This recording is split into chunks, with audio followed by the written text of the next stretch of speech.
We have a very special episode of Friday Rolling on the BS podcast today. This is one of my favorite episodes of the year, potentially. Anyway, it's brought to you by SeatGeek, our presenting sponsor, the only fan-friendly app for buying and selling tickets for sports and music. Drop your old ticket app, use one bill for 2017 and beyond.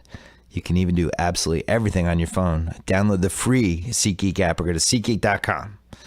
We're also brought to you by Sonos, the smart speaker system that streams all your favorite music to any room or every room. Control your music with one simple app. Fill your home with pure immersive sound. Add your existing music services or discover something new. Go to Sonos.com. Right now, we are brought to you by TheRinger.com. Go there this week. Find our year in 2016 pieces about best albums, best songs, best TV episodes, the best in sci-fi, and more, as well as big NBA pieces about Golden State's media horde and life in OKC after Kevin Durant, plus all of our kick-ass NFL coverage and pieces about J. Cole, and a lot more about pop culture and tech. Oh, and we have Ringer swag. What's a better holiday gift than Ringer swag? I certainly can't think of anything. All right. Oh, one more thing. I was on the Breakfast Club this week in New York City, and it was really fun. I'd never been on that show before. Charlemagne had been on my old TV show, and then I returned the favor. That's on YouTube. We talked about a whole bunch of stuff. So if you like those guys, and you probably like me because you listen to this podcast, I think you really like that one. We went for 50 minutes. It was lively. We talked about a whole bunch of things. So thanks to them. Shout out to the Breakfast Club. Let's do it.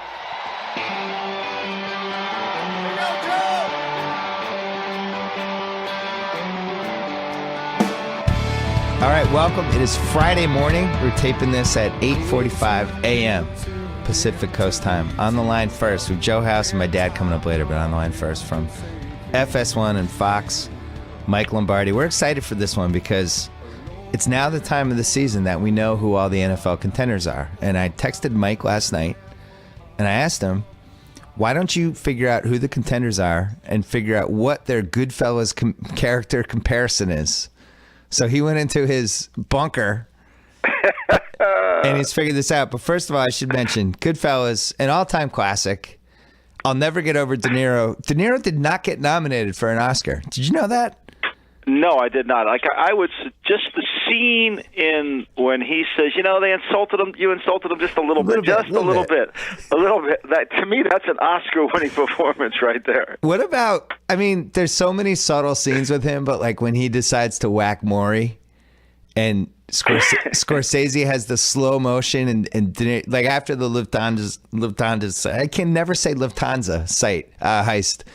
And he realizes he has to start whacking everybody who was involved. And he's kind of dark. He's looking around the bar in slow motion. His eyes are just like, De Niro said so much with his eyes in that movie. It's probably my favorite De Niro performance. It really is. It's unbelievable. It's better for me. It's even better than Godfather 2's performance. I thought he was great in that. I really did. He was playing De Niro. He really was. He let himself go. That and Midnight Run, where when De Niro's just like, I'm going to be myself in these movies. So are you 100% Italian? 100%. I'm 50, but I'm like a strong 50. So like the scene when they go to bury the guy and they go back to Joe Pesci's house and the mom wakes up and she makes them food at 4:30 in the morning. That's the most realistic scene in the whole movie because my Aunt Jen, who sadly finally passed away this year at like age 92, I could have gone to her house at any point of the day, any day, and just shown up and she would have cooked for me in 4 minutes. And that was, I thought, the most Italian part of that movie. Yeah, I would agree completely. Like there was never a time I would go to my grandmother's house and wouldn't get a full course meal at any time of the day, no matter when you wanted it, and it would just come out of nowhere, and you would wonder how this was so good. So they had. Here are some of the gangster names. I don't know if you're covering these in your contenders, but let's give these shout outs now. Sally Balls, Nicky Eyes, Fat Andy. Frankie the Wop, Freddie No Nose, Pete the Killer, Jimmy Two Times, and Johnny Roast Beef. These are all characters in Goodfellas. And they're all real. I mean, Jimmy two times, because he says everything two times. Where the papers, where the papers. You just love it. And I think when you nickname, so I was at a function a couple of years ago, and a guy kept giving a toast, so I nicknamed him Joey the Toast. It was the perfect Joey the name. Toast. Joey the Toast. It is amazing with the Italians where somebody can get a nickname, and it's almost like I can't even describe it. It's almost like how the Indian tribe names way back when it would be like, he makes fire. Like the Italians still do that in 2016. My favorite though is Frankie the Wep, because when you're hanging around with Italians all the time, and the Wep, by the way, not like a totally flattering name, let's be honest, but the Italians can say it. But when you're so Italian that everybody else around you decides that your nickname should be Frankie the Wep, you're really 100% Italian at that point. And in my hometown, like my father's a 90-year-old barber, so he's Barbershop Mike. And then his best friend, he's Barbershop Mike. And then his best friend is one of the old-time shoemakers in the world, and his name is Dr. Shoe. Dr. Shoe, I love it. So That's great. Have Dr. Shoe, and so it's just a culture of people. It's incredible. So give me your single favorite scene in Goodfellas, the go-to. Is the Billy Bat scene with De Niro. I could watch that 1,000 times when they're at the bar and Ray Liotta's in there and Henry Hill, and they're in there. And no, you insulted him a little bit. The drinks are on the house. And then he does it emphatically. And then he goes and yells and goes to get your shine box. In fact, Sal will text me randomly, just go tell me to go to my shine box every now and then when he gets mad at me. Well, it didn't totally work out for Billy Bats because he got basically stomped to death. He was stabbed like 20 times. He got shot like 10 times. He had to drive around in the trunk of a car for 9 hours. He got buried in the middle of Jersey. They had to unbury his body 9 months later. So I would say that insult backfired about as much as any insult ever. My favorite scene is probably that, but I think the most underrated favorite scene for me is when Henry, played by Ray Liotta, when he gets out of jail and he sees his kids for the first time, in like 5 years? Yeah. And he goes, "Who wants to go to Uncle Paulie's?" And the kids go nuts, and Uncle Paulie is just this scary fat mobster. And for some reason, this was his treat for them. Not the amusement park, but we're going to go to Uncle Paulie's. Yeah, I like that. But the thing is, you start talking. I love the scene cooking in prison, and the guy that's actually doing the cooking, it owns Rayo's restaurant in Harlem. Oh, really? Which is the famous. Yeah, he's the guy doing the cooking. Frank's his first name. I don't remember his last. I think it's Pellegrini or something like that. But he was in The Sopranos. He played the FBI agent in The Sopranos that was always after Tony, the head of the FBI. Yeah. And he's cooking over there, and he's cooking the steaks, and not too many onions in the sauce, Paul. You know I don't like onions. And he's cooking the steaks, and it's just, to me, it's the perfect scene. He's over there, and they're in prison, and they look like they're at the Taj Mahal. They have all this food, and they got the bread coming out. It's really great. So then we also have the classic, "You think I'm funny? What's so funny?" You have that whole scene, an all-timer, and then you have Henry crossing the street to beat up the preppies. Another all-time classic. What do you think about the last 25 minutes, though, when it gets super cokey and super frantic? And it doesn't hold up to the first 70% of the movie, in my opinion. No, it's kind of because the end's coming, and you know it's bad. And you just you're trying to warn all the characters that it's going to be bad, but they're so far down the road. It's kind of depressing. The end of the movie is depressing. You laugh. It's like The Sopranos. You laugh all the way. If you're Italian, you laugh at some of the stuff in The Sopranos, and then at the end, the reality becomes depressing. And I think that's what they're after. They want you to experience the reality. They don't want you to live in the laughter. And that was another classic scene when he shoots Spider in the foot finally, and then Spider tells him to go fuck himself, and he gets shot 100 times. But it was so funny that Spider was played by the Michael Imperioli, who then became eventually down the road Christopher Moltisanti in The Sopranos. And for the people who were just all the way 100% in on really the Italian holy trinity of Goodfellas, The Sopranos, and The Godfather, it almost made your head explode. It was like crossing the beams, where for years on The Sopranos, it was Spider. You just couldn't shake Spider. And then eventually he became Christopher.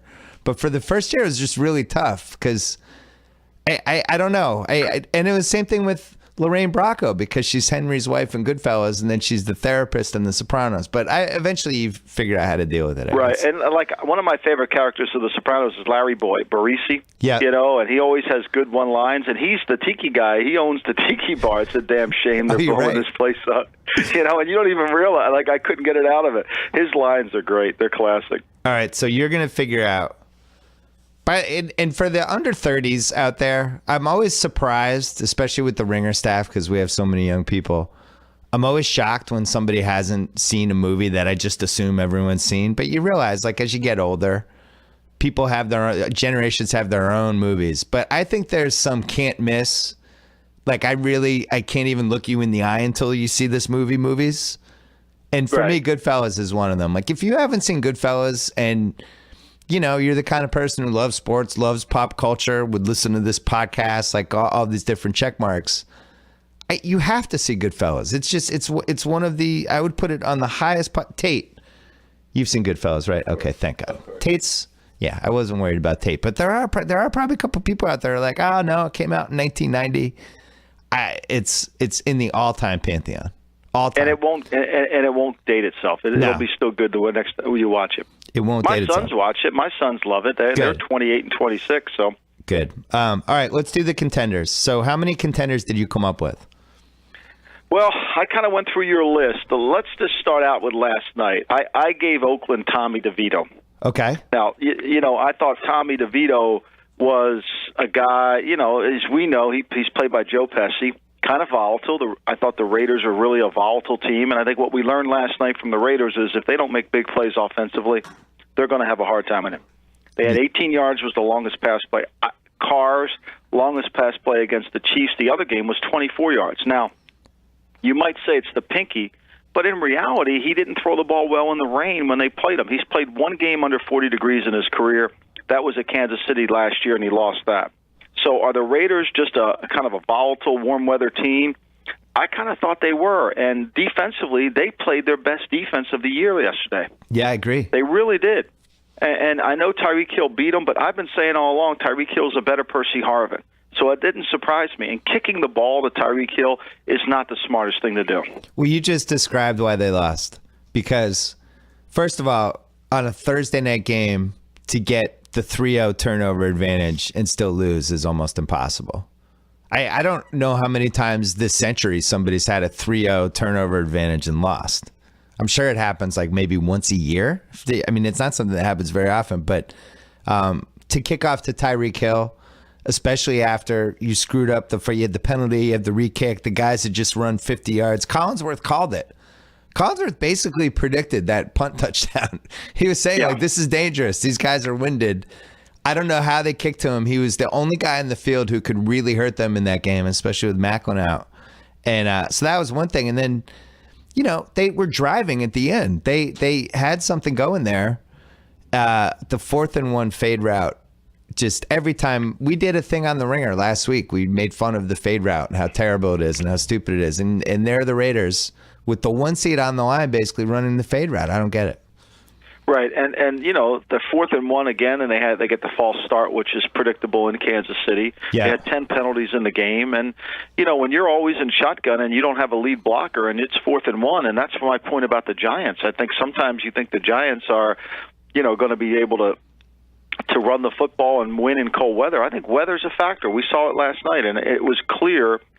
It was clear that the Raiders, even though they played their best on defense, when they can't be explosive and throw the ball over your head, the Chiefs were more than willing to let them run the ball. They were more than willing to play cover 2, let them run the ball. The Mitchell, the corner, he'd been cut by 4 teams. He went out there and just played man-to-man and had no problem with it. And they dominated the game in the sense that the Raiders couldn't play their style.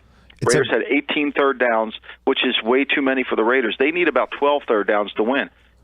It's a bad loss, and yet not that bad of a loss, because I think that Thursday night, to have that game on a Thursday night is pretty rough. And, the road team, especially there, the bad weather, you get a great crowd.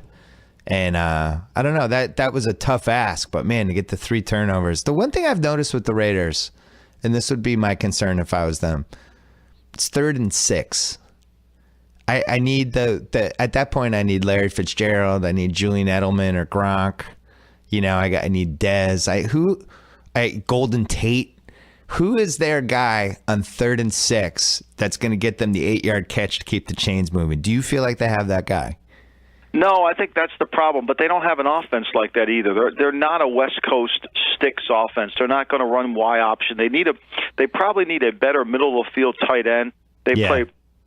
And I think they need somebody can control. Like if you put Anquan Bolden on that team, it's not that he's fast or explosive, but he can win sometimes just because of his pure size, and it helps him control the football. But when you're in so much shotgun, it's hard, and they take some chances. I mean, Carr's going to take some chances. He sees man-to-man on the outside. He thinks his receivers are better, and he's going to throw it up there. And, again, in weather, sometimes those are hard throws to make and hard throws to complete. And it looked like the Raiders receivers had never caught a ball that was frozen like that. Now, they're 23rd in the league in drop passes, which is typically what they do. So they'll drop some passes on you. And last night it really came to fruition. I think they dropped over 9 passes, and it's hard to run an offense like that. But, look, you're not going to beat anybody with 117 yards passing. I don't care who you are. Well, I take that back. Maybe you're Brock Osweiler, and you can do it. But other than that, no one else can. Shea Serrano wrote on The Ringer this week, he still thinks there's a chance for the Brockening, the awakening of Brock. I think there's no chance at all. So you think I don't think there's no way. You could play Metallica music as loud as you possibly want, and there's no way Brock's waking up. Okay. So you think the Raiders are Joe Pesci? They're gonna commit a couple murders. They got a lot of swagger, but they're gonna go into a room at some point and get whacked. They're just gonna go. And staying on that theme, I think Denver's Billy Bats. Okay. I think Denver is going to insult some teams with their arrogance, and they're happy that they've won the Super Bowl. But I think at the end of the day, they're not going to be good enough offensively to beat anybody. And defensively, I think they're just not going to be as strong as they were last year. They do miss Malik Jackson. And I think if you look at the final 2 minutes of the game against Kansas City, or the final 5 minutes of the game against Kansas City, move the ball down the field on them at home. Yeah. And that's got to concern you. So I think they play off each other. Do you have them in the playoffs at gunpoint right now? I do. I think Denver's going to get in there because I think what Denver has Tennessee this week, they'll add another win to their arsenal. They have Oakland at home, which, I think they'll play Oakland well at home because I think Kansas City has given the formula very clearly on how to play the Raiders. Yeah. Just entice them to run the ball, make them run it, play really good, and don't give up big plays, and see if they can execute an offense consistently. And they'll move the ball on the Raiders' defense. The Raiders controlled the ball 36 minutes in the first game against Denver. I don't know if they can do that in Denver. So you don't think Tennessee can beat Denver this weekend? I don't. I just don't. I think Tennessee, every time they don't seem to rise to the level of competition. I thought, look, when you lose twice to Indy, you're going to have a hard time getting my support. I agree. You know what's crazy? Indy's favored by 6 this week over the Texans, but mostly based on the fact that they killed the Jets last week and the Texans have lost 3 straight against non-AFC South teams. I don't see any scenario where any AFC South team should be favored by 3 points over any other AFC South team except for the Jaguars. I think it just shows you how bad Brock Osweiler is. I mean, look, as bad as Indy's defense is, they don't think he can throw the ball against them. You wouldn't put you know what? Tom Remember Savage? the game down there? The game down there? Well, I think that's going to come at the end of the year. You're going to have a conversation with yourself if you're the Houston Texans. How much further? Because I think there's a lot of people at the Ringer staff that think Osweiler has this magic switch. He's going to turn it on. It's never turned on. This is who he is. Now, this is who he is. Can I make it very clear to you that there's only one person who thinks that, and it's Shea Serrano, who's a giant Houston Texans fan, who's trying to will himself to believe that. Yeah, there's not one other. Please believe me, there's not one other person in the Ringer staff who believes this. I think that we could see Tom Savage in the second quarter on Sunday because that is a game they have to win. And, Bill O'Brien, I don't know. Say it's a tiny bit of a save the job situation for him, maybe. Especially like some big pride profile coaches. It's definitely going to be a save the job for him situation because he doesn't want to deal with the quarterback. I mean, look, we might have to have a commission meeting to organize a hit here, but I'm sure secretly that there are people in Houston that are hoping that Brock Osweiler has the same pinky injury that David Carr ended up having, and then we'll never see him again. All right, then Savage comes in. I mean, like I used to say when I worked at the Raiders, we're a couple injuries away from having a good team. Yeah. Well, I think that's the way the Texans feel right now. That's one of my favorite Lombardi-isms. Next contender. Well, I'm going to Spider. You mentioned Spider. I Yeah. think that he's the Redskins. Annoying, wants to really be in the playoffs, but not quite good enough to get in. I like it. Kind of like, can probably cause some damage, but just not quite good enough. I knew going out to Arizona was not going to be a good game for them. Yeah, I didn't. Yeah. I thought they were going to win that one, and I thought they felt like a 6 seed to me. One of those, harmlessly kind of dangerous 6 seeds that stays in the game and then blows in the fourth quarter in round one. And that Arizona loss was terrible and probably not a good one. It's matchups. It's like Indianapolis. Indianapolis stinks on defense, but the Texans are no good on offense. Well, Washington stinks on defense. Arizona's pretty good on offense. They got better, and they made it, and they scored enough points. And if you always have to rely on your offense to win games, there's going to be a time where you just can't, it just doesn't click. You drop passes, the execution, you get a tip ball. It doesn't matter. So I think that's where the Redskins are. They're just not good enough on defense to go toe-to-toe. They're the Raiders without Khalil Mack. I feel bad for David Johnson on the Cardinals because they're using him at peak. They're basically driving to Vegas with him and going 110 miles an hour and putting miles and all kinds of things on his engine, and it's for really no good. But they throw to him all the time. They hand the ball off to him all the time. Him, Le'Veon Bell, and maybe McCoy to a lesser degree, and then obviously Zeke. That's been your top 4 running backs, but they're kind of wasting a great David Johnson season is my point. I like him. It's too bad. Let's just stay so Karen Hill, Henry Hill's, that's Indianapolis. Volatile, could be very caring at times, maternalistic, but has a fatal flaw, and that's their defense. Yeah, and her fatal flaw was her choice in men.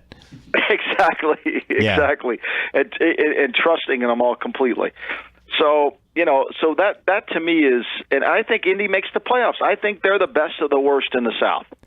That is so incredible. I just can't believe it. That's why I'm hoping Tennessee beats Denver this week, because Indy's so bad, and that GM does not deserve to make the playoffs with that terrible team he put together. But God, I mean, their schedule, they catch the Jets on the perfect week, right as they're quitting on Todd Bowles. They're in the worst possible division. It's just frustrating to me. And are they really going to get 16 games out of Frank Gore? How is that possible? They're going to get 16 games out of him? But look, here's what we have to learn. Here's what we have to accept. The Raiders, the Chiefs, the Broncos are all making a living off of the South, the NFC and the AFC South. That's why their win totals are so high. And once you figure out what conference is the weak conference in the league, and who's ever playing that conference, they've got a chance to make the playoffs. That's the key to figuring out wins in this whole how many over-under wins there are, is what's the weak conference, who has them, and in fact, are they weak? And if you do that, which is what the West is. The West, I'm not saying none of the West teams are good. I'm not saying that. I think Kansas City's a good team. I think Denver's a good team, and I think Oakland's a good team. But I think their win totals are higher than they should be because they're playing the South. Yeah, I think I agree with that. I definitely think this is one of those years that would be great for my rule that if you can't go over 500, you can't make the playoffs. I don't agree. I agree. I think you should. You got to win. You have to be a good enough. It almost as you shouldn't make the playoffs if you get more points than you score. I don't know how you do that. That'd be a good rule too. Yeah, but we have a president. We have a president who's in the White House with less votes than the one who didn't get them. But that's a whole other conversation. So that then the Colts make perfect sense. But yeah, I think 8-8, 7-9, 7-8-1. You just can't get in. You can get in if you're 8-7-1. You have to be like a shade over 500 to make it, or it goes to, whoever has the best record who didn't make it. All right, who's the next contender? I'm going to give that. Okay, let's start. I'm going to try to hit the final 4 here. Jimmy Conway, to me, are the Patriots. Smart, I like organized, stays alive. Stay alive. Always has figured out a way to work an angle. They have some flaws. Clearly, the flaws on defense now without Gronk. But to me, they're Jimmy Conway. You just can't ever underestimate them. And when you make a plan make shift, just adjust. All right, now I'm going to do this. Everyone from the heist is starting to buy stuff. I'm killing all of them. Right. Henry Hill is starting to do coke again. I gotta get rid of his wife. Come on over here. No, come this way. No, I got some dresses. No, go. Keep going. It's right around the corner. Belichick would definitely do that. He would have taken out Lorraine Bracco. And then if you want to stay on that theme, then I think Seattle's Henry Hill. I like it. I think Seattle's Henry Hill. Look really good one day, come into New England and win the game, and then look like you've just done 2 days of coke and go into Tampa and lose. Doesn't make any sense at all. Yeah. Let's take the Buffalo game if you're Seattle. Play bad, find a way to win, mentally tough, kind of hang in there, have enough angles. And then my final one is, to me, the one team that I think is that's Paulie, is the Dallas Cowboys. And I'm not expecting that one. Wow, Paulie, because they're very quiet, with a lot of power, a lot of authority, don't say a lot. This Cowboy team doesn't really talk very much. Yeah. But yet they have a big stick. So I can't tell who's the favorite then. So I would say Jimmy Conway is the favorite in the movie. So that means you're still the Patriots. I would say Paulie and Jimmy Conway. I would say Paulie and Jimmy Conway. That's who I like the most. Okay. Janice the Gumar doesn't get any. Janice the Gumar is Houston. They're my Houston Texans. I have Houston. And you mentioned Jimmy 2 times. I have them as Pittsburgh, because Pittsburgh has 2 teams. Pittsburgh can go to Miami and lose, and then they can beat the Giants at home, or they can kill Kansas City at home. They're Jimmy 2 times. That's hilarious. I officially never know what to expect with the Steelers game anymore. They're playing in Buffalo this week. You don't know. I don't know. But you're going to get it 2 times. You're going to get it once against Miami. You might get it once against Buffalo. Is there any loser leaves town games this week that you're looking at? Like if so-and-so loses, I'm crossing them off. They're out. A team that we might have thought is a playoff team. I think if Tennessee loses, you got to cross them out. Okay. All right. I think if Tennessee loses, you have to cross them out. And I think, look, the Ravens, I don't have a team for I don't have a character for the Ravens, because I don't really know who they are. I mean, I think the Ravens are really good. I've been saying that. I think the Ravens and Pittsburgh, they're both probably Jimmy 2 times, because the Ravens lose to the Jets at home. They lost to the Giants, lost to the Jets up there. They lost to the Giants. They were 0 for New York. And yet they're, to me, one of the better teams. Can you imagine they beat the Jets will beat them, and the Giants beat the Ravens, and yet I'm talking about the Ravens like they have a chance to go to the Super Bowl. Plus, we know Flacco plays way better in December than he does in September. Oh, you didn't have Baltimore. So Baltimore just didn't fit for anybody. It didn't fit. I couldn't really get a character. I was going to make him Frankie, but he died too early in the show. Yeah. Yeah, I don't know who that would be. You're right. So, and that's kind of fitting, actually, because I don't know what to make of Baltimore anyway. But, man, it's hard to believe we couldn't come up with one for them. Well, we'll have to save it for once we get through once we get through the New England game this week. We'll narrow it down, and we'll be able to continue on this. The only other one I'd add that I think you missed, I thought you did a great job. I'm really proud of you. The one you missed, though, is Maury as the Giants. It's so classic. That's right. They have the bad hairpiece, don't they? They have the bad hairpiece, which is Ben McAdoo. They have a fatal flaw, which is you're completely right, because I've called the Giants a Ponzi scheme this entire year. There's no numbers to support anything they're doing. They're trying to get paid, and they haven't done anything. Their fatal flaw is Maury was complaining, when are we going to get paid? When are we get paid? The Giants' fatal flaw is just they're prisoners of Odell, which you've been talking about on TV this week. I 100% agree. You cannot let your diva receiver run your team, which is what he's been doing, basically. We've seen this movie before. We've seen it a million times. All over. We saw he's T.O. duplicated. It really is. And people forget that T.O. in 2004, when they made the Super Bowl, was not doing that stuff and got actually hurt 6 weeks before the Super Bowl or whenever it was, and then rehab back, but was on his best behavior that whole season, much like Moss was on his best behavior in 2007. 2005 was the year that T.O. turned into T.O. again. Right, he was doing the sit-ups while everybody was watching him. Odell, they just can't control. I mean, that's not their biggest. They have so many other problems than Odell, but I think it's a symptom, and it's a lot like Maury just won't shut the hell up. All right, Mike Lombardi, that was fun. I'm glad we did that. Listen to our podcast, Make Me Smarter Football. We gave you a shout out this week, Bill. Oh. We're loving you up. Thank you. I appreciate that. You were on with Whitlock for a full hour yesterday. I was jealous. Yeah, Whitlock. I'm hosting. I substitute hosted for Colin. He was out. It was great. I got to talk to Whitlock and see if we can get some things straightened out. Wow, that guy's a tough guy to get straightened out. Give him a nice big hug for me. All right, Bill. Mike Lombardi, thank you. Bye-bye. All right, Joe House is on the line, but first I wanted to give a big fat shout out to Simply Safe. If you want to protect your home this winter, then have a seat, take a breath, listen up. Right now, Simply Safe Home Security is having its biggest deal ever. Protect your home, save big, get $200 off their exclusive holiday package. You heard me, $200. With Simply Safe, you don't have to worry about burglars casing your house. You don't have to worry about weird noises at 3 a.m. Tate hears weird noises all the time at 3 a.m. Simply Safe protects your family with 24/7 professional security monitoring, enough sensors to defend your entire home. You get professional monitoring for just $15 a month. That's less than half of what the other guys charge. And by having it, you can save up to 20% on your home insurance. Try Simply Safe right now, 24/7 security, $200 off today, right now. SimplySafeBS.com. Go now. The sale ends soon. Simply Safe with 2 eyes. Again, SimplySafeBS.com. And Joe House, let's talk about wine. Let's talk about wine quickly. Our wives love wine. They love wine. They love whining about us, and they love wine, and that's why I'm so glad we signed them up for Wink. It's a personalized wine membership that recommends wine specifically for us based on the results of our palate profile quiz. What a great idea for a holiday gift. Wink works directly with winemakers and growers from all over the world to create delicious wine and deliver it right to our doors.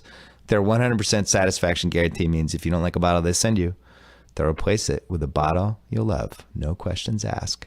So sign up for Wink right now. Gain immediate insider access to the best fine wine from all over the world. Find out why me and House and thousands of other satisfied wine lovers are raving about Wink. Right now, Wink is offering my listeners $20 off plus complimentary shipping if you go to trywink.com/BS. That's WINC with the wink. So trywink.com/BS. What a great holiday gift. Again, trywink.com/BS. House, is your wife going to drink some wine over the holidays maybe? Yeah, I'll tell you one thing that's not happening. She's not returning any bottles. All the bottles that hit our house are getting drunk. She's.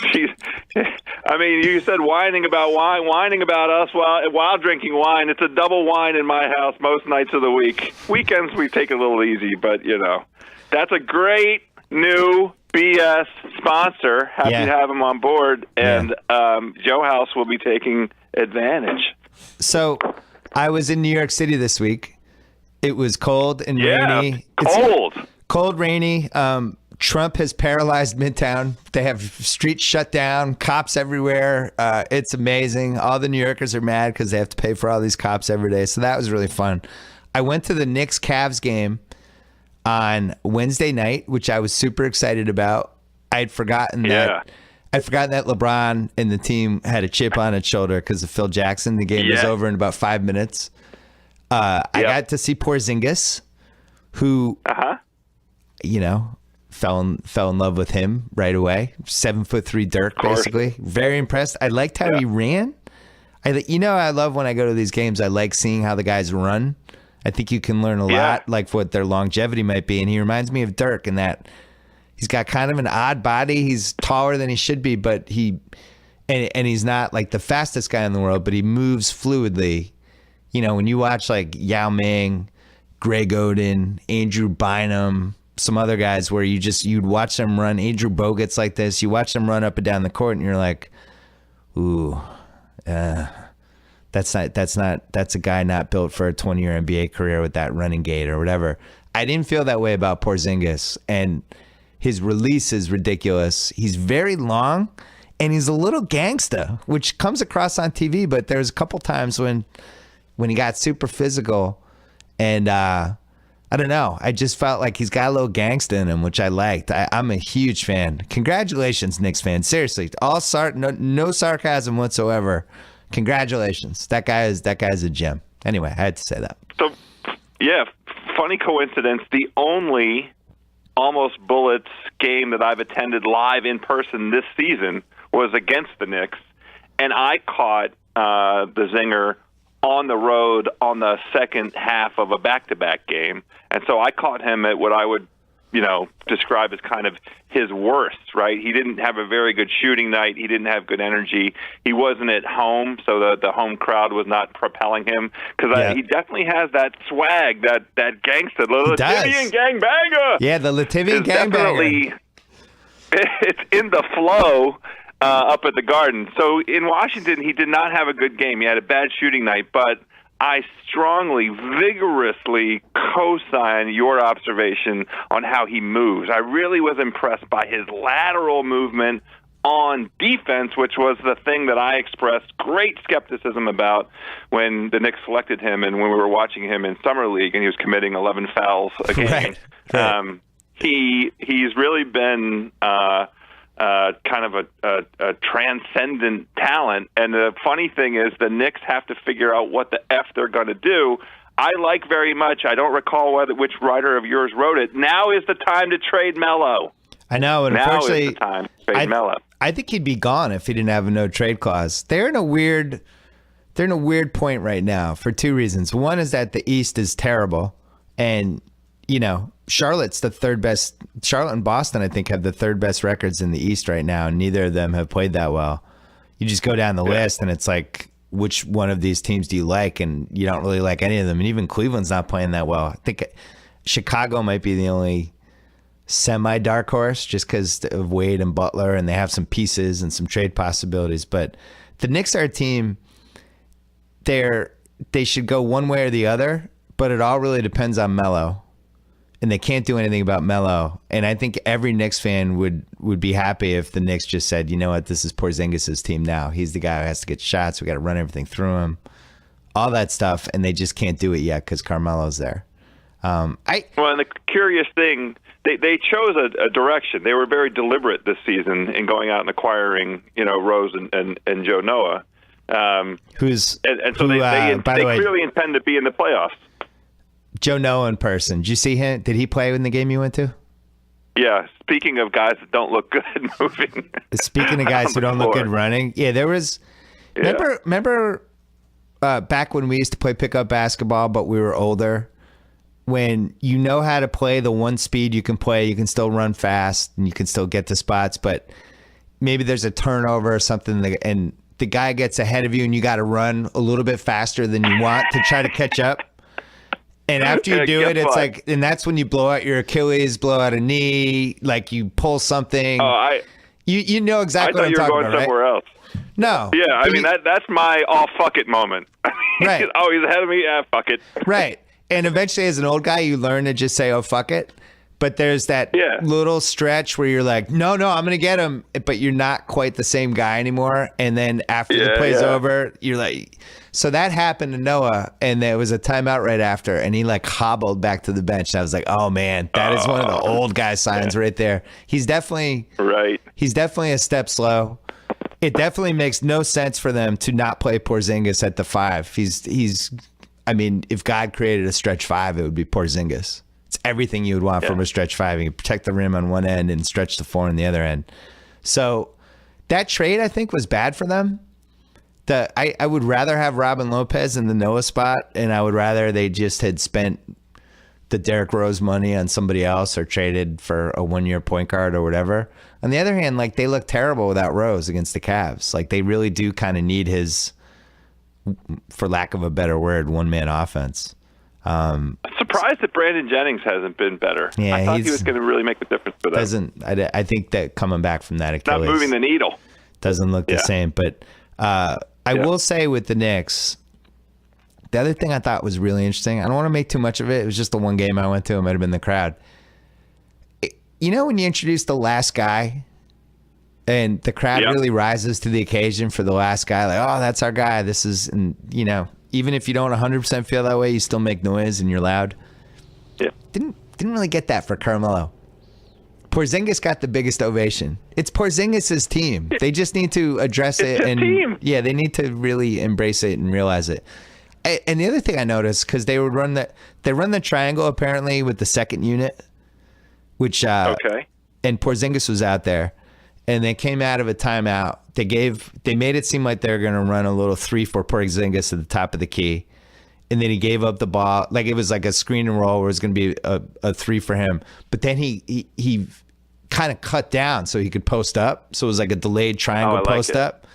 And all of a sudden he's 5 feet from the basket. He's 7'3". I don't know, man. That guy. I am not happy that guy's in my division. I will say that. I do think I do think the Boogie Cousins trade bandwagon is starting to mobilize. Oh my. Yeah. Involving the Knicks? No. I just think okay. I think we're in range now of some things that are going to happen soon, especially like on December 15th you can start trading people that got signed in the summer for the most part, and I do think things are going to happen. I think the Celtics have a really big decision to make on Boogie, and I don't know what the right and wrong decision is. Do you roll the dice with a guy and hope that he was just in the wrong situation? Or do you hold off and say we're not going to win the title anyway? And the Warriors nobody's winning the title this year except for the Golden State Warriors unless Cleveland can get their shit together. Nobody else is beating that team. And Cleveland can get their shit together. Yeah, they totally can. Get their shit together. Of course they can. Yeah. I don't think San Antonio is quick enough with their guards to hang with them. Even if Kawhi goes to another level, I don't see it. If I think Golden State has some flaws, but it doesn't matter. And the way they move the ball offensively, that Clippers game was an eye-opening game because they didn't shoot the ball well, and they still did the thing where they have 30 assists and they get layups. The way the ball moves, it's beautiful. We all last season was really a Steph gusher. Like you and I would get on the phone on Fridays because it was such a revelation. It was, we'd been treated to the previous season, the emergence of Steph as world beater, and then last season was like, every week he's defying the expectations. And Clay too. Clay was in there too, because Clay would have a game he had the other night. Yeah, every once in a while. Well, and I'm glad you mentioned Clay. You and I were on the phone maybe 3 weeks ago, 2.5. You were worried about Clay. You were expressing concern. Where's Clay? How's Clay going to fit into this? I think they figured out how to fit Clay in. But the point I wanted to make is that now it's the Warriors still deserve the crazy accolades because it's a brand of basketball that we haven't seen in really since the early 90s. Late 80s, mid 80s, yeah, the 80s, right? Yeah, it's a shout out to the Lakers and the Celtics and Magic and Bird. Right. The extra That's pass. What I'm getting at. Yeah, the extra pass, the ball swinging around 7 times instead of 2. And it also puts a big spotlight on how bad some of the other offenses are and how limited they are, and the one-man show offenses, and a team like Oklahoma City that, as we both predicted, Oklahoma City's better than I think people thought because they play so hard and Westbrook's been so good, but it's still ugly to watch. It's his athleticism is. Well, don't tell me about ugly. Well, I live in a city with the ugliest professional basketball. It was so hard to predict. I mean, who could have saw it coming? Who could have saw Bradley Beal's injury problems this season and just a lack of cohesion? So you wouldn't trade John Wall yet? No, he's the only guy I would pay to see. That's the problem that I have. What if I gave you understand the conundrum? What if I gave you Isaiah Thomas in my 2018 Brooklyn pick? The problem with any trade that comes to this front office is I have absolutely no confidence whatsoever that the franchise will do the right thing in terms of selecting picks, identifying proper talent right. that is cohesive. You use the word cohesive, that actually kind of fits. Now, the really curious thing is Washington has 3 little nice pieces. Otto Porter's emergence is Who nice. knew? It's a good thing, and Beal and Wall, like that's something you can kind of build around. What is incredible, breathtaking, is how bad the rest of the team is. Yeah. They have 6 players. They have 6 NBA caliber players on this team, and it's not because of anything other than poor team building. They let 4 guys go last year that were replacement level players, and replaced them with what's 10 times worse than replacement level. Whatever that is. Crap? Basement players. Yeah. Yeah. So you didn't like their moves this summer, is what you're telling us.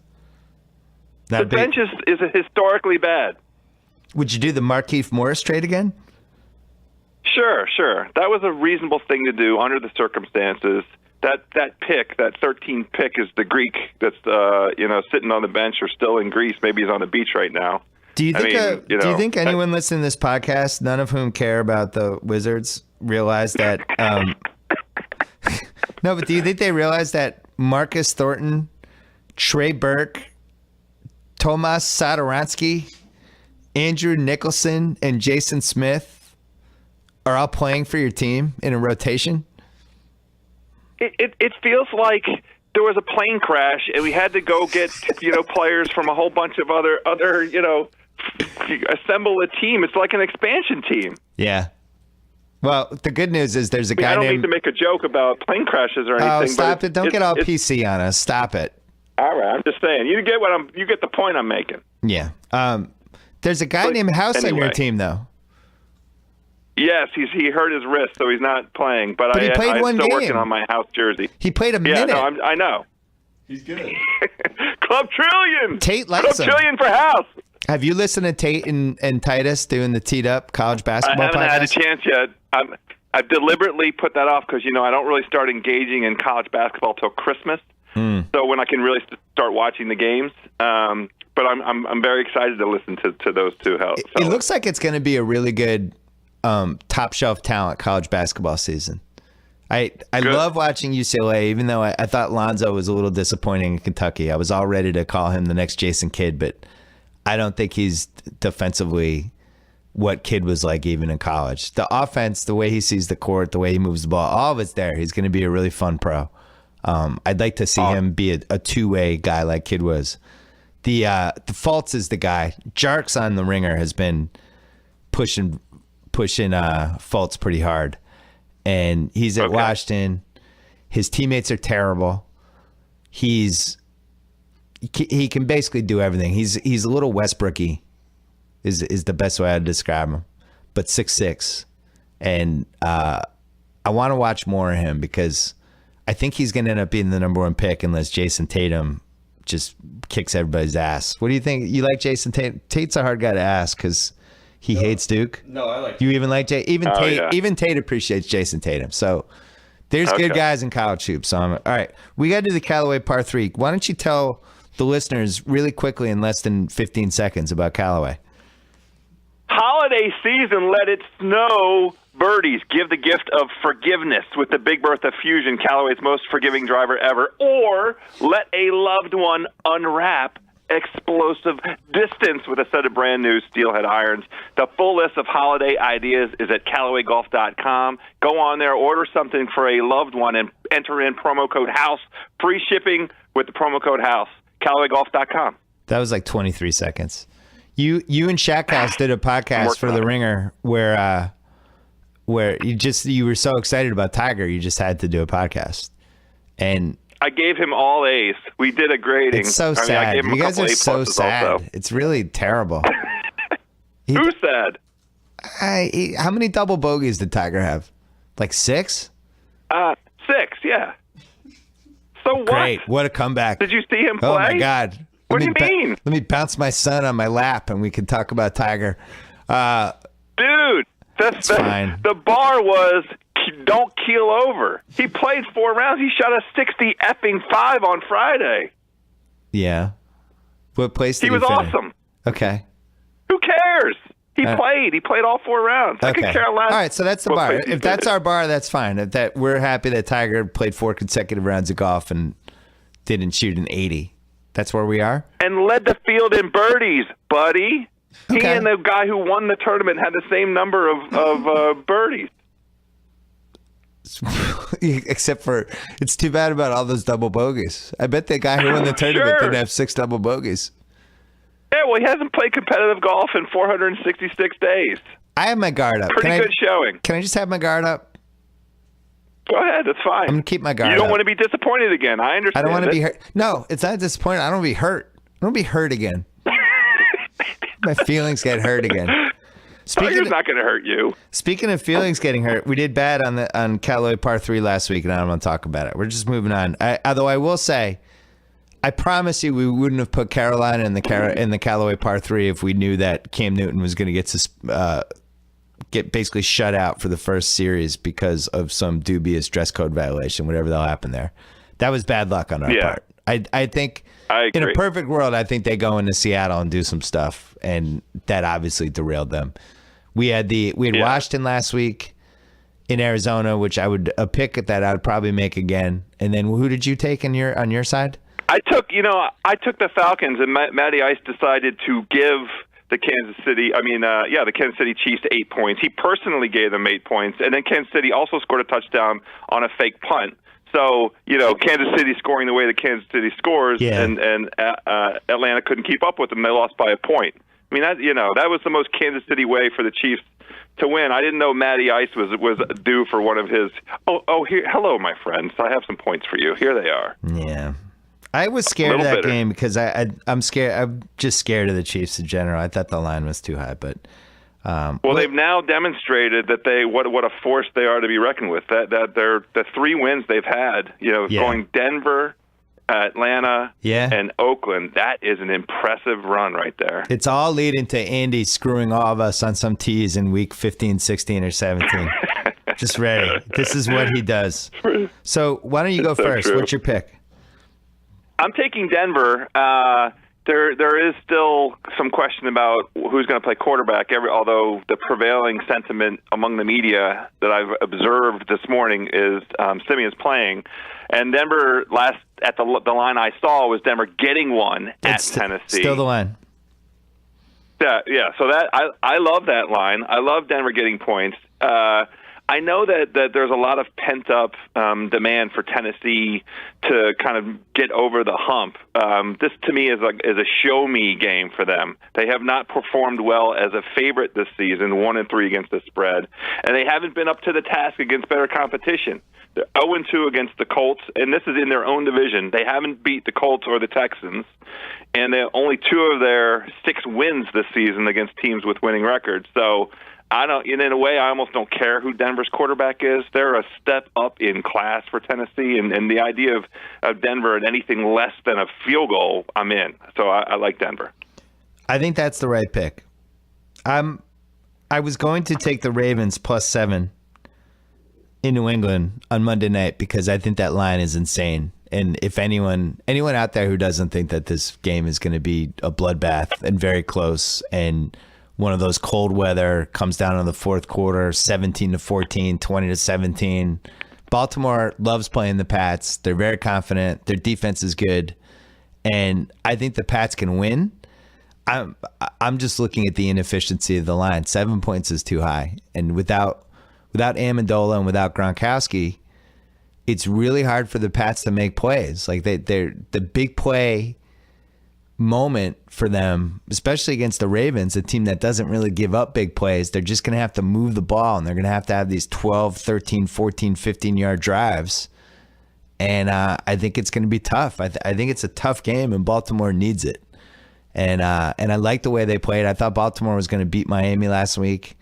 They killed Miami last week. And I think they're a legitimate contender. I don't know if they're as good as Dallas. I don't think they're as good as the Pats or KC, but I think they're good enough to go into New England on a Monday night and think they can win the game. So I'm not. They always think they can win the game when they play New England. Yeah. So with all that said, I'm not taking them because I don't want to pick against the Pats. So there's another game I really like. I believe in Tampa. I think Tampa is a very, very solid borderline playoff team that's kind of coming into its own at the right time. They're home. They got New Orleans coming in. Division rival. New Orleans laid a nice little poop bomb last week. They're kind of up and down. I think think it seems like the right kind of teams have figured out what to do against them defensively. And I just believe in Tampa. And I think I don't know if they're going to make the playoffs or not, but this is kind of a game of the year type thing for them, that even if they don't make the playoffs, they can look back at this and be like, oh, remember that stretch when we ripped off all those wins and we beat Seattle home, beat New Orleans at home. We have all this stuff to build on. And I like the spot for them. They're only laying 3. It feels like that's a half point too low. I thought that line would be 3.5 or 4, so I'm taking Tampa. And then for the one we agree on, where there's, in the words of Fred Durst, some agreeance, the Dallas Cowboys on Sunday night. Yeah, with all due apologies to the Cuz. Yeah, sorry, Cuz, but I like this. If this line was 4 or under, I liked it. Right now it's 3.5. No JPP. The Giants are a mess. It was a very soft 8-3. They looked awful last week against Pittsburgh. Eli in particular looked awful. Their running backs are probably the worst set of running backs in the league. Just slow. They can't make any plays. They don't really make any plays, screen passes, all that stuff. They rely on Odell way too much. When that game slipped away from them last week, Eli just started throwing to Odell all the time. Defensively, they have a couple guys who can make plays. They just lost one. But I thought their defense looked pretty good against Pittsburgh last week. It was the offense that I just don't think is good enough to stay on the field. And with Dallas, you have to stay on the field offensively, because if you don't, Dallas is going to have the ball for 38 minutes. And I actually think Dallas can win this game by 15, 20 points, something like that. I think they're going to dominate the Giants. The scary thing is we are in real agreement on this. I think Dallas is going to roll. Since week 7, your observation about the Giants on offense, since week 7, the Giants, and this is straight out of Mr. Clark's column this week, the Giants are 30th in the NFL in total offense. The only teams worse in offense since week 7, the L.A. Rams and the Cleveland Browns. I love that Lombardi calls them the Ponzi scheme of the NFL because the numbers don't add up. I mean, he's right. The Giants were outclassed last week by Pittsburgh, and they are, again, going up against a team that is top-notch class. The 6-game winning streak was all smoke and mirrors. The teams that they beat have a collective 23-42 record. Yeah. So, congratulations. I think the Giants are – I really do think that the Washington, New York Giants last game of the season is going to be for a playoff berth for a 9-7 kind of team. So that's what I mean. I think that's how the direction this is headed in. There's one other wrinkle to this game.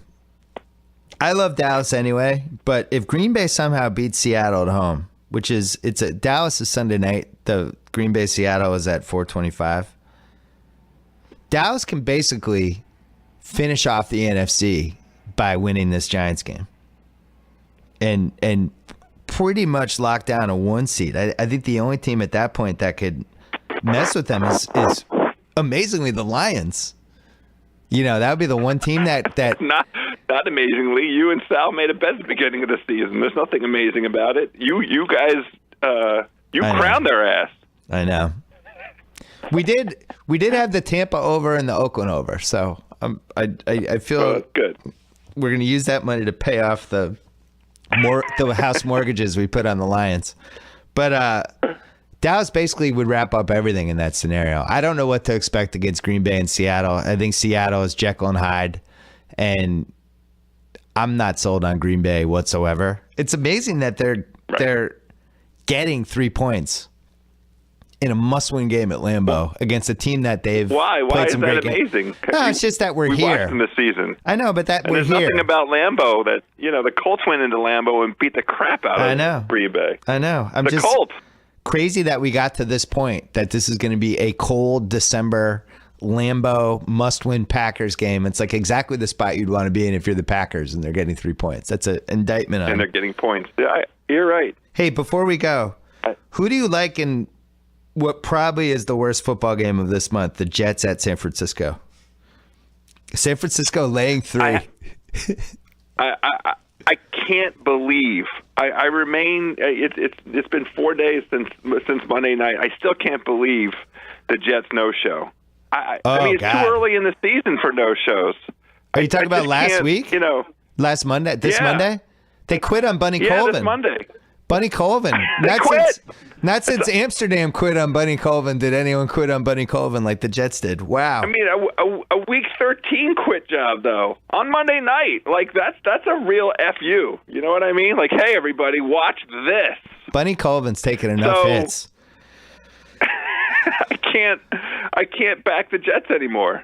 I have them in our wins pool, and I don't think they're going to win anymore. Let's name this. We had the Callaway Par 3. Let's name this another gimmick that we'll do for the last 4 weeks. The Callaway Duff of the Week, or the Callaway Triple Bogey of the Week, or the Callaway call it the Tiger Double Bogey. The Callaway I just broke my iron because it hit a rock game of the week. I like the Niners. Bryce Petty. I like the Niners too. I watched the fourth quarter of the Colts game because I was in a hotel room waiting for the NBA highlights to come on. And Bryce Petty threw the worst pass I've seen in like 4 years. It was an out pass to a cornerback that was sprinting toward intercepting it. And it was just so horrible. And you must have missed all of Paxton Lynch's performance then. He's pretty bad. Great facial hair. He missed all 4 of his deep. Anyway, I interrupted you. Isn't it crazy though? Like Dallas was trying to get Paxton Lynch, and they kind of just stumble into Dak Prescott, who's a million times better, and now is probably their number one reason that they could make the Super Bowl. And so it feels so unfair that Jerry Jones just need luck. Jerry Jones of all people stumbled into this unbelievable good luck.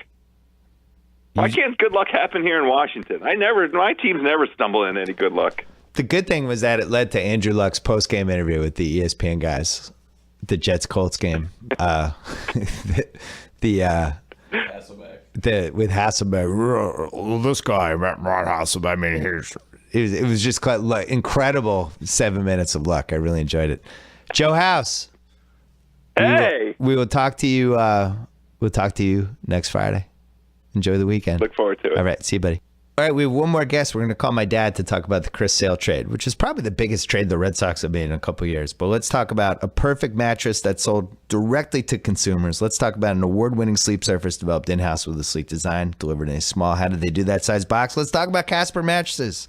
They combine springy latex and supportive memory foams for a sleep surface that's got just the right sink and just the right bounce.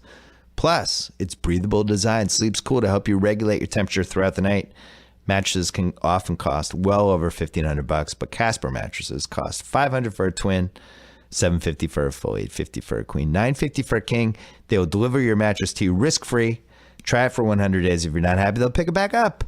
Find out why so many people love Casper. Get $50 toward any mattress purchase by going to casper.com/BS and using code BS. Terms and conditions apply. Casper.com/BS. All right, we're calling my dad. All right, on the line right now, my dad. He turned 69 years old in November and has not lost the capacity to be flabbergasted by any gigantic Red Sox trade, but he liked this one. Dad, you like the Chris Sale trade? Well, first of all, I'm not giving my age out, so thanks a lot. I just did. I love the Chris Sale trade. It's funny. I was having lunch with a friend that very day, and we were talking about Sale going to the Washington Nationals and with their pitching staff, what a difference that would make. I never even thought that the Red Sox were in on Sale. I don't know about you, but it was really a complete surprise. I love the guy. I compare him to the American League version of Kershaw and the Dodgers. And I don't know how many times you and I over the years have talked about how the Red Sox overvalue some of their top prospects.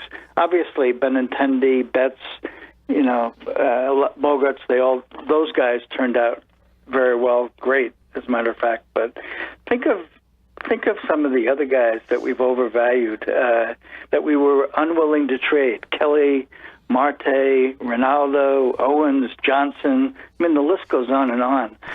So to get a pitcher like this for two guys that, Kopech, I don't know how he's going to turn out. Will he be the next Nolan Ryan, or is he going to flame out like Casey Kelly? And you and I were really down on Moncada. I mean, he couldn't hit a breaking ball for the life of him. You were more down on him than I was, just for the record. Well, I was down on him, and he's a horrific defensive player. I mean, I think his future was going to be as a designated hitter. I mean, he has the build of one of those huge Cuban guys that's going to be a power hitter if he learns to hit the breaking ball. But they didn't give up anybody. You just wrote off the number one prospect in baseball. I just want to point that out. I'm not a big fan of his. Maybe they brought him up too early. All along, I thought in order to get Sale, they're going to have to give up Betts or Benintendi. I mean, didn't you think that we'd have to give up one of the guys we really like on our current roster? It was a lot to a guy like that. It was a lot to give up, and really they had 3 A+ prospects. Benintendi they couldn't trade after what we witnessed during the season. I just think you can't trade that guy. And then Moncada and Kopech, who's probably an A, not an A+. But I didn't think they would put both in the trade. I was surprised by that. And the reason I was surprised was because we've won 3 World Series already. We won in 2004, we won in 2007, and won in 2013.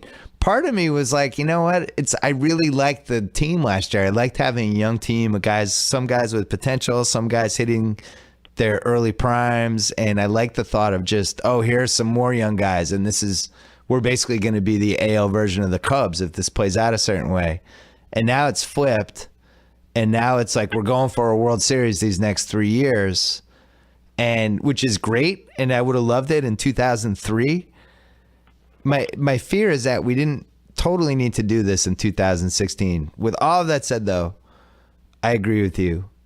I couldn't even remember. I remember Tony Armas Jr. I was trying to think. I was talking to somebody on Wednesday night, like who we gave up for Pedro. And I was like, yeah, those 2 pitchers we gave up for Pedro is Tony Armas Jr. I couldn't even remember the other one. It was Carl Pavano. At the time. Carl Pavano, yeah. At the time, everybody's like, oh, my God. Who was going to be a number 1 starter for us in a couple of years. So, Kopech only had, there's not a lot of data on him. And he certainly is a flamethrower. How many of those flamethrowers end up with arm trouble later? He's only 20 years old. You know my role. Yeah, I know it from being in that crazy American League only fantasy league that I'm in, where we have the minor league draft. And everybody slowly realized every season we did it that the everyday guys were the guys that you wanted to keep, and the pitchers were the one you would try to trade because, Tommy John surgery, guy flames out, guy gets back. You just never know. And even like when the Red Sox traded for Gonzalez, I guess 5 years ago, whenever that was, and it was Casey Kelly and Anthony Rizzo were the 2 big guys in the trade. Casey Kelly was like Kopech, like this can't miss pitcher, and was never heard from again. And then Rizzo eventually turned out to be the guy, but had to go to a second team to go. My thing is, if one of them pans out, you're still okay with it because you get Sale for 3 years at least. They'll probably have to redo his deal before the 3rd year. You got to give up something to get something. The fear is that 2 of the guys will pan out. And then if 3 of them pan out, then it's like, oh man, why'd we do that? But it's like poker. You're playing the odds. Right. Their pitching staff is interesting. And we had this discussion after the playoffs when they didn't move, when they got swept by the Indians. Yeah. Porcello's a really nice number 2 or number 3. I know he won the Cy Young, but the year before, you look at his stats, next year it's unlikely he's going to have the same kind of season, but I love him as a 2 or a 3. Price right now is probably a great 2 or a 3. We didn't have that number 1 stud. There's only a half dozen of them out there in baseball. Right. And we didn't have now Kluber. We have one of the half dozen. Yeah, Kluber comes in game 2 in that series and just wipes us out. Yeah, Kluber is a stud. Kershaw is a stud. Maybe Price 3 years ago was a stud. But I love our top 3 pitchers, and I still think, everybody's chatting. There's going to be a move they make. Maybe they move one of the other pitchers and restock with a couple of They've 7 minor starters. leaguers. Yeah. Yeah. So I don't think they're finished. I love the trade. There's something they didn't do that I wish they had done, which was spend a little money and sign Encarnacion to be your designated hitter. I would have liked that if he would have taken 3 years. Yeah. But it's not going to happen. They went in a different direction. You didn't like Mitch Moreland for 1 year? No, not at all. I'm glad that he's a good defensive first baseman. I had him on my fantasy team the last 2 years. He does have a tendency to be terrible for a while, and then all of a sudden he starts cranking out 2 for 4s and 3 for 4s and 3 for 5s and 4 homers in a week, and he's one of those guys. It's a little like what Napoli was like. What their plan is, though? They're going to platoon him. They're going to he's only going to face righties because he's a lefty, obviously. Yeah, that's what Texas He's only going did. to face righties. Yeah. And he's going to play first base, and Hanley will DH. And when there's a lefty, you won't see Moreland. You'll see Hanley at first base, and somebody else will DH. But, we're going to lose a lot of power in the middle of that lineup with Ortiz gone. I know. Maybe Ortiz will come back. I would have preferred to have, pay a little luxury tax. I mean, they sell out almost every game. It's the highest priced ticket in baseball. Yeah. And they should have gone after Encarnacion. Maybe sell some more Fenway Park bricks. Really, I would have bought one. I like, but again, you and I, we see these number one prospects. Ronaldo, is going to be the next great pitcher coming in here, and doing nothing. I'm with that. I think you're more down on Moncada than you should be, though. I just think he didn't look that good when he came up. I didn't take anything away from it. He's so freaking fast, and I think he's going to be good on the White Sox. He's got another Cuban guy there, and I don't know. I think it's a great trade for him. I was happy for him. I liked him when he came up. The guy that I would have traded, well, first 2 things. One is that the Pomeranz trade. Oh, that's the one that's going to haunt them. Yep. Well, that's the thing, that the pitcher they gave up in the Pomeranz trade maybe could have been the pitcher in this trade instead of Kopech. That's a really I think that good probably point. would have been enough. So it makes me a little nervous that Dombrowski whiffed on that one. But So that was one thing. The other thing is, I thought they were going to use Jackie Bradley in one of these trades because they have Benintendi. They have Betts. One of them could play center, either of them. Bradley is great if you're not watching him day in and day out, as you know. Did you think he was ever going to get a hit in the White Sox series? Well, it's funny. We don't always agree, but I 100% agree with you on this one. I would have loved to have seen the trade be Kopech and Bradley. Instead of Moncada. But Yeah, no question. I mean, that's a no-brainer. I mean, that Bradley he had one stretch, a streaky stretch last year, and he had that 20-plus game hitting streak, and then he was terrible. He was terrible before the stretch. He was terrible after the stretch. Yeah. And like you just said, seeing him come up in the playoffs, did you think he was even going to hit the ball? Right, and the value for him is that he's just an extraordinary defensive player, and he's a great teammate, and he's got speed, and he's going to have the stretches where he hits. But the reason I thought we would trade him is because we have guys who can play that position at almost, at close to the same level defensively. Betts turned into an unbelievable right fielder, but he would also be a really good center fielder. And I just thought, and it made me wonder, the Pirates are shopping McCutchen. Right. And it made me wonder if that could be the last piece of this. If Dombrowski. Now, here's the other thing. Let me throw this out at you, because I agree with you on baseball prospects. You never know. But if Danny Ainge if Dave Dombrowski took over the Celtics, our Brooklyn picks, every pick we have, and Marcus Smart would be gone in a week. We'd just be done. We would just have this team that was going for the title the next 3 years. And that would drive us crazy if they did that in the NBA. So why doesn't it bother us for baseball? Well, would it drive us crazy? Wasn't that the Garnett trade? And we had we had what turned out to be a 4-year window. Are we regretting that Garnett trade? I'm not regretting it. I mean, it's too hard to win a championship. All right. If they win the championship next year, the other thing about this team is they're always going to have money to spend. So they're True. always going to be able to bring in free agents. And you give up a Kopech, but they're going to be able to go out in 2 or 3 years and pay for another stud. They have money. How much did you love that Chris Sale has the best ERA against the Yankees of any pitcher like ever?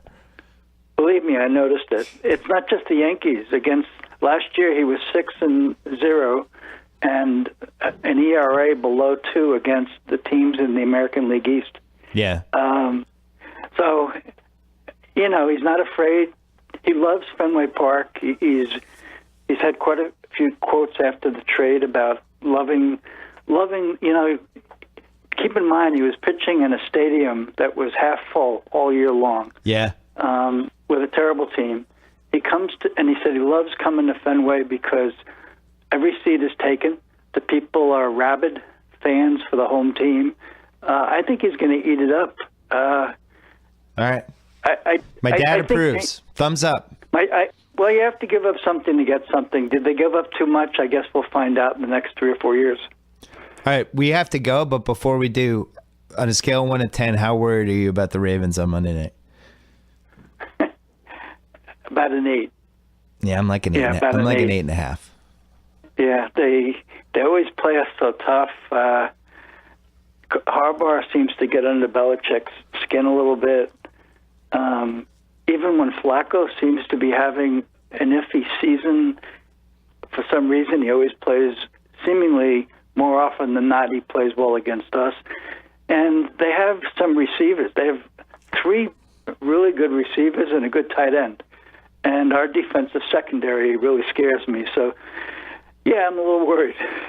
Yeah, You too? I'm worried. The line is too high, which scares me. The fact that people don't seem to realize that losing Gronkowski and Amendola is a really, really rough one, and that now you're basically going to war with Edelman and Chris Hogan and Malcolm Mitchell and Bennett and the 2 running backs coming out of the backfield. And the 2 running backs, yeah. That's the thing. Maybe this is the game where and Brady. And Brady, but 39-year-old Brady, cold weather game, starting to hit the dregs of the season. That part worries me too. I think this is the game that they break out the 2 running backs in the shotgun. Lewis going one way and White going the other way, and they start doing that stuff. This will be the game. Last 2.5 games, it was obvious his knee was bothering him. They took him off the injury report. He'll be a little more mobile. Even though I'm an 8 or an 8.5 worried, I still think we're going to win the game. But I think it's going to be a real close game. I agree. It's going to be a slugfest. All right, Dad. Always a pleasure. Talk to you soon. Always a pleasure. I see that your Los Angeles Rams, Los Angeles Lakers, and Los Angeles Clippers are doing so well. That's and the Kings. Totally uncalled I'm for. glad you have nobody to root for out there. It's uncalled for. It's uncalled for. Okay. I have DirecTV. I'll talk to you later. All right, bye. Bye. Okay, thanks to House and Lombardi and my dad. Thanks to Sonos, the great speaker system that streams all your favorite music to any room or every room. Control your music with one simple app. Fill your home with pure immersive sound. Add your existing music services or discover something new. Go to Sonos.com right now. Thank you to Simply Safe. Save $200 off their exclusive holiday package. Full-on burglar protection, 17 sensors, wireless connection, 24/7 home security. Keep your home safe. Get your $200 off today. Go to simplysafebs.com. Simply Safe with 2 eyes. Thanks to SeatGeek. Thanks to TheRinger.com. Thanks to PearlJam.com. Remember, PJ25 happening right now. We're in the middle of it. Go to PearlJam.com for more details. Have a great weekend. Play us out, Eddie.